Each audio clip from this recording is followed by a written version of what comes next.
We are learning more about Diane Keaton's cause of death. Her family has confirmed to People magazine the Oscar-winning actress died from pneumonia.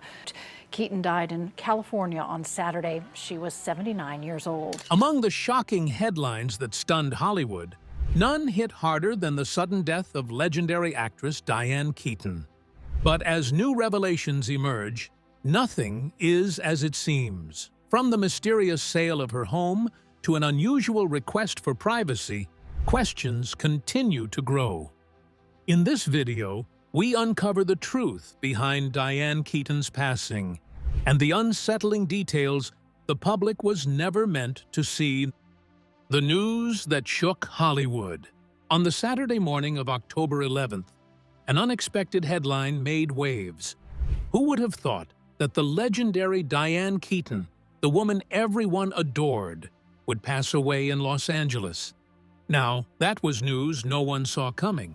The initial reports from the media were shocking, to say the least, especially because it seemed no one truly understood what had happened.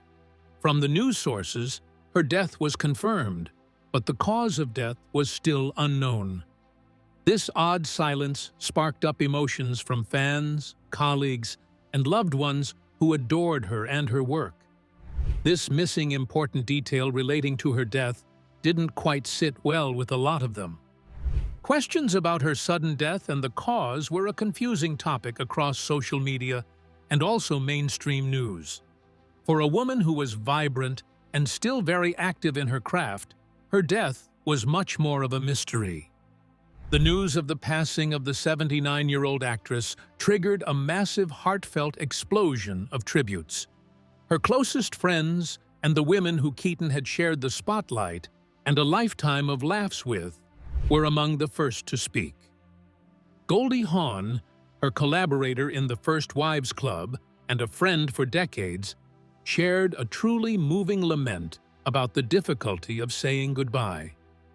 Bette Midler, the third member of that unforgettable trio, also spoke powerfully about Keaton's brilliance, pointing out how deep their friendship was and the longevity of their bond.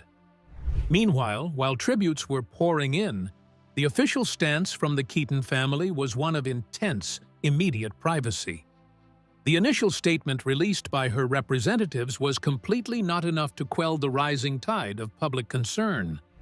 They had simply requested for respect and space during such an incredibly difficult time, which is a move very well known for high-profile families dealing with grief. However, for a star of Keaton's magnitude, this move by the family only intensified the media's curiosity and, more destructively, sparked a flurry of online rumors. The public saw a brick wall of silence, and history shows that when it comes to celebrity deaths, a void is quickly filled with noise. And as you'd expect, a lot of rumors began to surface. The vacuum of official information became a speculative free-for-all across social media. In no time, sensational, totally unsubstantiated claims began flying. People started circulating everything from bizarre health conspiracy theories to unfounded reports of a prolonged secret illness.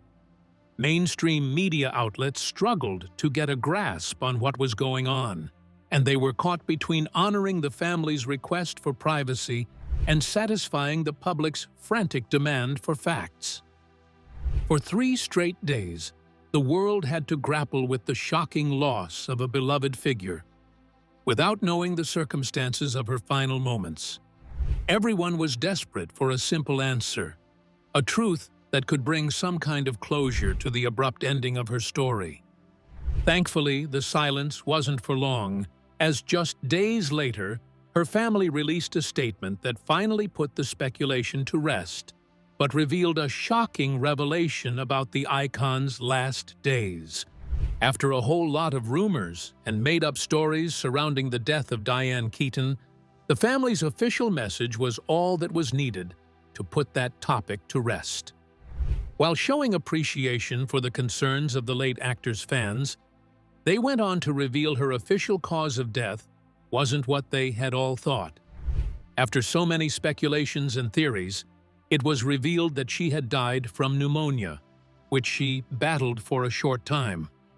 The statement wasn't enough to appease some who would have doubted it, so they came prepared with backing up their statement with a death certificate that listed the late actress's cause of death as primary bacterial pneumonia.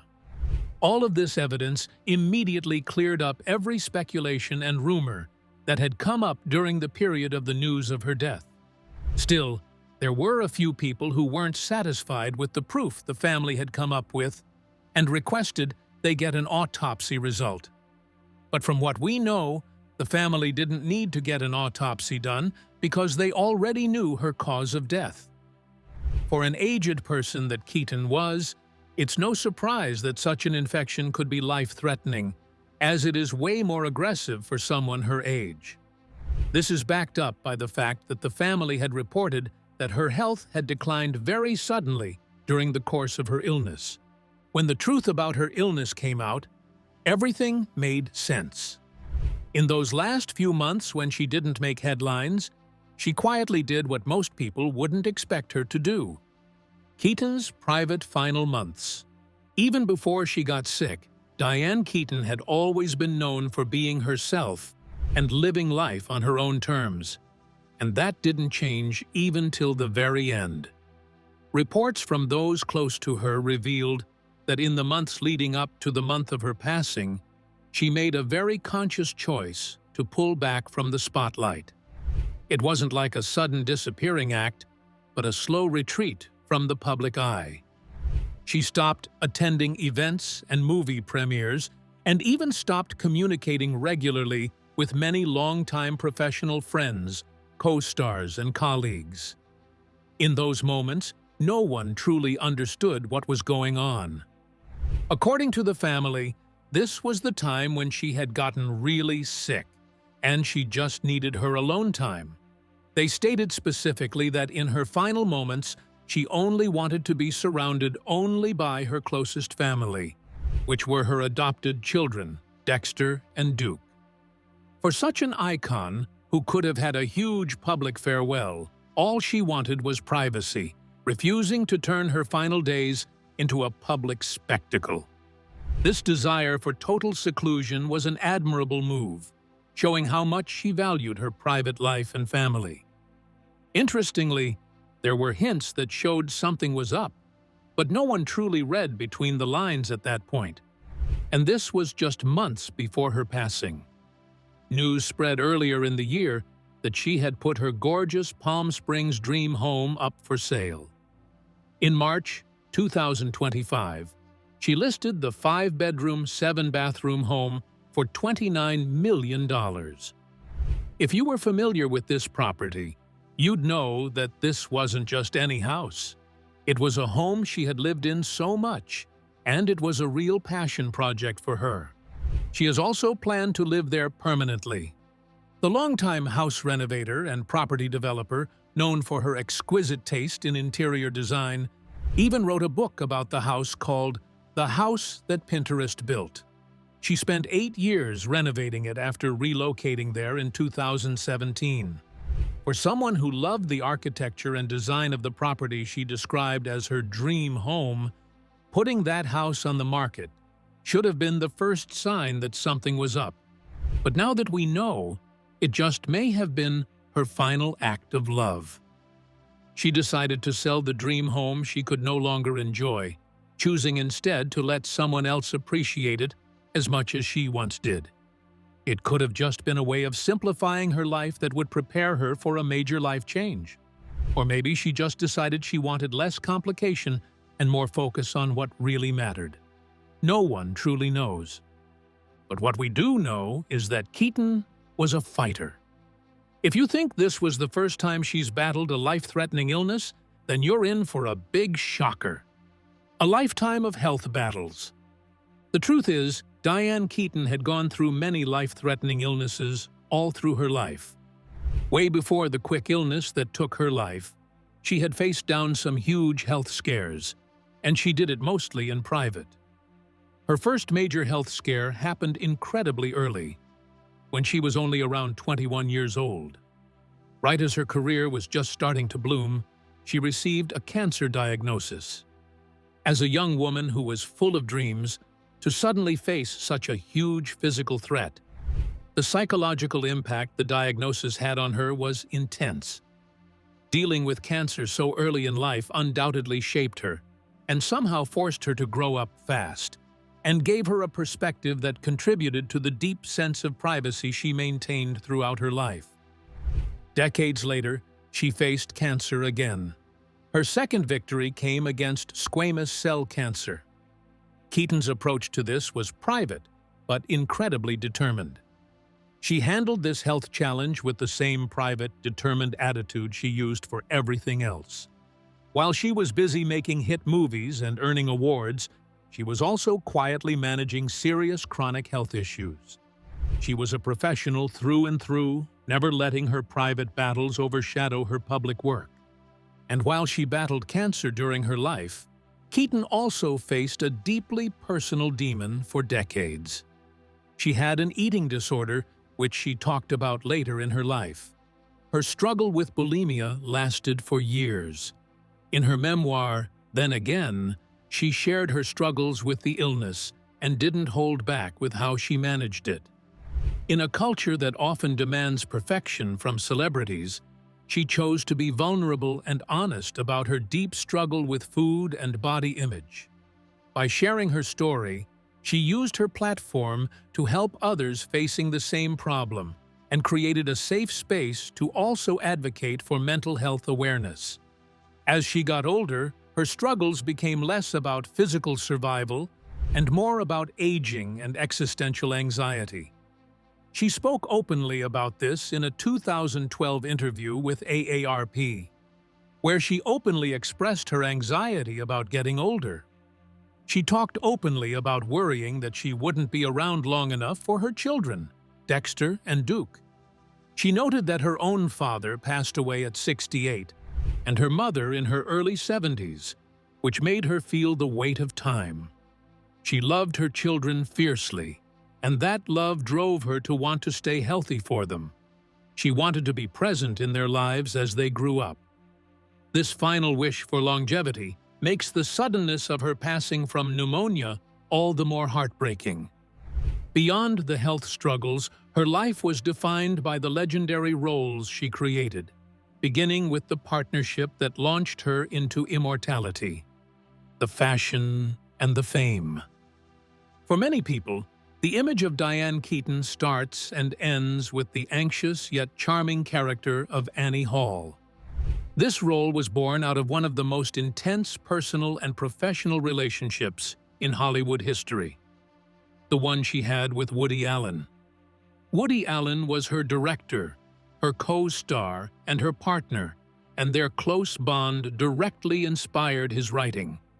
She was his cinematic muse. The result was her 1977 breakthrough, Oscar-winning performance, and a character whose name she would carry for the rest of her life. The performance itself was nothing short of revolutionary. What made Annie Hall so special was how much Keaton brought to the role herself. She was encouraged to do a lot of improvising, adding her own energy and signature charm to the script. This meant the character felt completely real. Annie Hall wasn't some damsel in distress or a typical glamorous Hollywood girlfriend. She was anxious, she was smart, she was funny, and she dressed like no other woman on screen before her. By subverting the traditional female movie role, Keaton opened the door for a generation of actresses to play women who were complicated, misunderstood, and unapologetically themselves. The film swept the Oscars, and Diane rightfully won the Academy Award for Best Actress. Another aspect of her role as Annie Hall was her looks, which were fire, by the way. The Keaton look defined the character, and it defined an era. We're talking about the iconic androgynous fashion, which included the menswear vests, the oversized jackets, the wide ties, and the fedora hats. The incredible part was that these weren't costumes the wardrobe department designed for her. These were her personal clothes that she brought from home. The studio initially resisted, saying the look was too odd and not feminine enough for a leading lady. But Keaton fought to keep the outfits, insisting they were essential to the character's realness. She won that fight, which has now made her known as not just an actress, but as a fashion killer. All of her looks caused a cultural and fashion earthquake, and the Annie Hall look instantly became a major global trend. Everywhere you looked, women were pairing wide-leg trousers with vests and wearing fedoras. It influenced top designers and completely changed street style, proving once and for all that authenticity could beat typical Hollywood glamour every single time. It was a victory for women who felt comfortable and cool, rather than just conventionally pretty. She showed the world that true star quality came from being truly yourself. Yet, before Annie Hall became a cultural phenomenon, she was already a legend in the making, immortalized in one of cinema's greatest crime sagas. Before the vests and the fedora, Diane Keaton played a character who was truly the reluctant outsider in the most famous crime family of all time, Kay Adams Corleone in the Godfather trilogy. Kay was an innocent woman who unfortunately got married into a darkness she never saw coming, but never became a part of it, at least not in the way everyone had hoped. She was also the moral anchor of the entire Corleone story, and the only main character who wasn't seduced or corrupted by the family's dark power. Keaton brought an essential innocence to the role, making the family's corruption that much more horrifying when seen through her clear eyes. The atmosphere on the set of the 1972 classic must have been electric. Working on set with Coppola and Pacino put her right in the middle of a generation of cinematic legends. Director Francis Ford Coppola gave her a platform to shine, allowing her to hold her own against heavyweights like Marlon Brando. But probably the most intense dynamics in the film were her professional and personal life alongside Al Pacino. Their relationship, which was an intense ride with a decades-long on-again, off-again affair, mirrored the emotional complexity they shared on screen as Michael Corleone and Kay. Their real-life history added an undeniable tension and weight to their cinematic marriage, making their scenes together incredibly interesting. As the film progresses, Kay's character undergoes one of the most painful, dramatic arcs throughout. Initially seen as an innocent, optimistic, naive fiancée, completely unaware of the bloody business she is marrying into, she becomes a version she never thought possible. Over the course of the first two films, she transforms into a disillusioned, heartbroken, and ultimately tougher wife.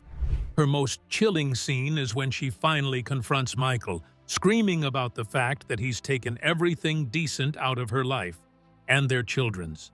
Her final, devastating realization, the look in her eyes when she sees the truth, is pure acting genius. It's the moment she accepts that her husband is too far gone, completely taken over by the darkness of the mob without saying hardly a word. This role was a masterpiece of a different kind of performance. If Annie Hall was all about frenetic, anxious, comedic energy, her Godfather role was all about subtle, reserved power. Kay had to convey a lot of emotions, from fear and love to betrayal and deep disappointment, all while using minimal dialogue. The contrast between these two iconic performances, one dramatic and hushed, the other fast and loud, perfectly showed the remarkable dramatic range Keaton possessed. She proved early on she wasn't just a quirky comedian, she could also be a serious actress when she needed to be. The dramatic roles were iconic, but her comedic chops were just as powerful in a new era of Hollywood. After proving herself in serious dramas like The Godfather, Diane Keaton showed she could dominate the box office with laughter. When the 1990s rolled around, Diane Keaton gracefully shifted gears, proving she could play the grounded adult just as well as the eccentric sweetheart. She made a hugely successful return to comedy in the Father of the Bride series in 1991 and 1995. She played Nina Banks, the warm, grounded matriarch trying to hold her lovably dysfunctional family together as her daughter gets married. This role showed her ability to fit effortlessly into a beloved, supportive, star-studded cast, proving she could be just as charming as the anchor in a big family movie as she was as the lead. Then came the movie that was a cultural moment, The First Wives Club in 1996. Getting Dianne Keaton, Bette Midler, and Goldie Hawn together was a genius move. This film wasn't just a hilarious movie, it was a phenomenon. It was a massive, unexpected box office success, mostly because it tapped into something real for women across the country. The plot was majorly focused around friendship, female solidarity, and finding strength and humor after being betrayed by your husband in middle age. Keaton, Midler, and Hawn celebrated women who refused to diminish their light. The movie was a clear message that women in their prime were funny, powerful, and absolutely worth watching. A few years later, she scored another major victory with Something's Gotta Give in 2003. This was a true late-career highlight. She starred opposite Jack Nicholson, and their chemistry was electric. The film, which was directed by Nancy Meyers, was a massive hit and earned Diane her 4th Oscar nomination. The movie confirmed her status as not only an attractive, but also a brilliant leading lady well into her 60s, which was a very rare achievement in an industry that often overlooks older actresses. She proved that age only added to her charisma and appeal. This brings us to her long-lasting partnership with writer and director Nancy Meyers. Meyers knew exactly how to use Keaton's unique charm. She expertly leveraged Keaton's natural charisma, her smart but vulnerable acting style, and, yes, her trademark fashion sense, too, to create relatable, mature romantic comedies. Keaton essentially became Meyers' muse, leveraging that to create a series of films that celebrated sophisticated, funny, and independent older women. This partnership extended her career peak for nearly 2 decades. Through all the fame, awards, and Hollywood partnerships, her most important and private role was always that of a mother. The joy of motherhood. For Diane Keaton, a woman who famously never married and had high-profile relationships with some of the biggest stars in Hollywood, the greatest love story of her life began late. In the mid-90s, she made a conscious and deliberate decision to embrace single motherhood through adoption. In 1996, at the age of 50, she adopted her daughter, Dexter. 5 years later, in 2001, she adopted her son, Duke.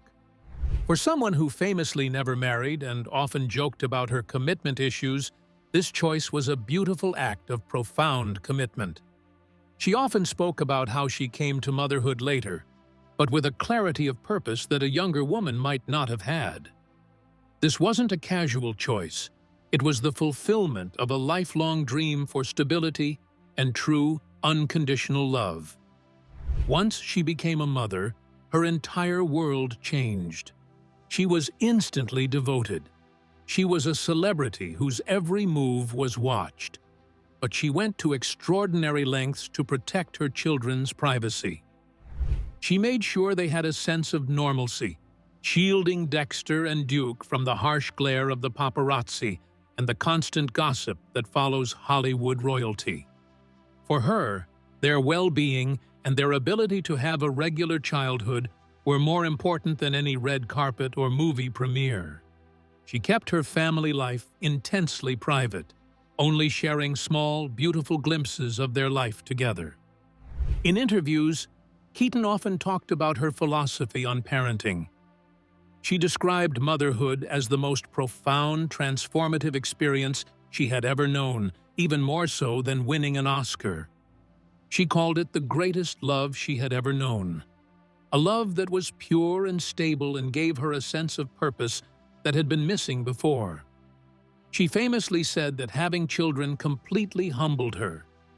For a woman who spent her life being adored by millions, finding true, selfless purpose in raising two human beings gave her life its ultimate structure. Her joy was visible whenever she talked about her kids, explaining that they taught her more about life than she could ever teach them. This commitment to her children came full circle in her final moments. As we heard earlier, the family confirmed that she chose to be surrounded only by her children during her last days. As much as she loved and adored her two children, her love extended far beyond her family circle. Her final wishes and the causes she held closest to her heart were evident afterwards. The causes she championed. Typically, when a huge star passes away, their family usually sets up a huge foundation or charity in their name. But Diane Keaton, who had always done things her own way, left instructions that were much more personal and down-to-earth. The official statement from her family included a very specific request. She insisted that in place of sending flowers, fans should make a donation to either a local food bank or an animal shelter in her memory. This was a heartwarming request and a conscious decision to skip the conventional, formal Hollywood charities and focus rather on charity and giving back to the community. She wanted her passing to be an avenue to help the two groups she had always passionately cared about. This simple request spoke volumes, confirming that even in her final planning, her values were centered on helping those who were vulnerable, both people and animals. We know from her life why these causes were so important. Dianne Keaton was famously devoted to animal welfare. Her golden retriever, Reggie, was often seen with her and featured on her social media. Her love for animals was almost undeniable. She took it upon herself to find shelters and provide food and care for pets who needed a home. Her other passion was the unhoused community. This concern goes hand in hand with her known compassion for people who are struggling. She was always grounded and aware of the world beyond the film set, and she wanted donations to go straight to food banks, where they could immediately help feed hungry families and individuals. Her final wish wasn't some grand or glamorous offer, but all about practical kindness. It'll be incomplete to mention her passion for architecture and preservation. Diane wasn't just an actress. She was a serious enthusiast who loved buying and meticulously restoring historic homes. This wasn't just a hobby. It was another way she connected with and cared for the community.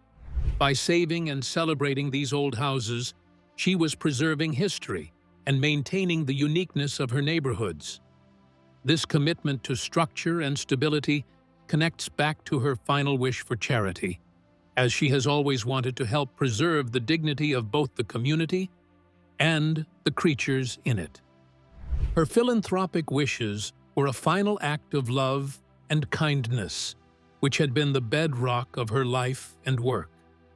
Her love for helping extended even to a surprising music video appearance that proved she was forever in touch with new generations. Even in her late 70s, Dianne Keaton proved she was completely relevant and ready for anything new.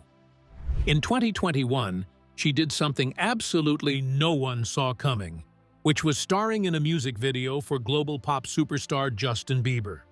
The song was Ghost, and Keaton's appearance was a fantastic surprise. The video shows Keaton as a grieving mother who finds comfort and connection through her family after loss. She wore her signature style, wearing a chunky turtleneck, an oversized coat, and a hat. It was a beautiful, tear-jerking performance, and it immediately broke the internet. This was a really surprising collaboration, connecting a Hollywood legend who started her career on Broadway with an artist who was the king of the digital age. The collaboration showed so much about Dianne Keaton's spirit. First, It highlighted her timeless appeal. She wasn't chasing a trend. The trend was chasing her. More importantly, it showed her willingness to embrace new forms of media. She was open to working with younger artists and understood that a music video could be just as powerful and artistic as a movie scene. It proved she never got stuck in the past. She was constantly evolving, staying curious, and showing that her style and her talent could connect with viewers of any age, from the people who saw Annie Hall in the 1970s to the fans of Gen Z. Of course, the music video wasn't her only recent work. Her true final act in cinema was with the successful book club franchise These Movies, which had sequels like Book Club: The Next Chapter, were a huge part of her later career. Starring alongside her friends Jane Fonda, Candice Bergen, and Mary Steenburgen, these films celebrated the joy, romance, and unbreakable bond of female friendships later in life.